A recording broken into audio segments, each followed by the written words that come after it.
Bonjour, aujourd'hui on va aborder dans les yamas Satya. Satya et Ahimsa sont liés. On ne peut pas parler de non-violence sans parler d'authenticité. Satya, c'est plus l'authenticité. Alors en principe, les yamas, c'est notre attitude envers les autres. Mais bien sûr, notre attitude envers les autres va aussi refléter l'attitude qu'on a envers soi-même. Et Satya, c'est l'authenticité, c'est l'honnêteté.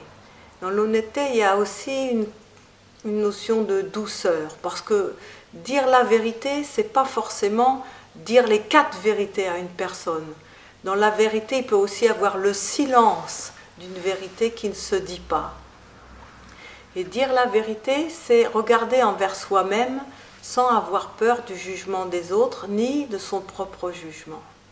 Alors, dans notre façon de pratiquer les asanas, puisque c'est le propos de ces petites vidéos, c'est d'approfondir notre pratique, on va regarder profondément, pendant qu'on est en train de pratiquer, quelle est notre vérité intérieure, pour éviter de vouloir être par exemple dans la compétition, dans le paraître, dans le jugement aussi. C'est-à-dire tel que je suis aujourd'hui, c'est ma vérité et je m'accepte tel que je suis. Par exemple, si j'ai mal au dos, très très mal au dos, eh bien peut-être qu'aujourd'hui je ne vais pas pratiquer des asanas poussés, je vais faire quelque chose de beaucoup plus doux, je vais peut-être même rester en relax. Et si j'ai un petit peu moins mal au dos, je peux aller jusqu'où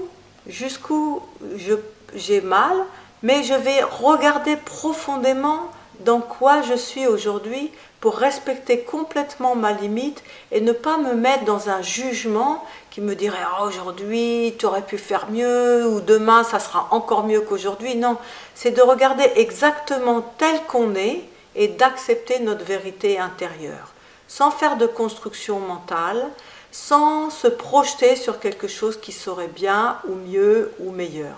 Simplement être là, dans l'instant, dans la respiration, d'écouter la voix intérieure, celle qui nous parle au-delà de nos constructions mentales ou de nos constructions culturelles, la voix de quelque chose qui est dans nous et qui connaît notre vérité. Et être à l'écoute de notre vérité, ça veut dire aussi avoir du courage, le courage de sa vérité, le courage d'écouter une voix qu'on a tendance à pas trop écouter dans notre monde.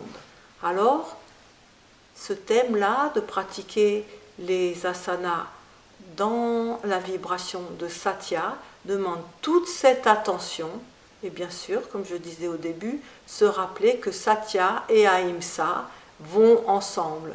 La non-violence et la vérité, on pourrait dire que c'est les 2 rives du même fleuve. Om Shanti.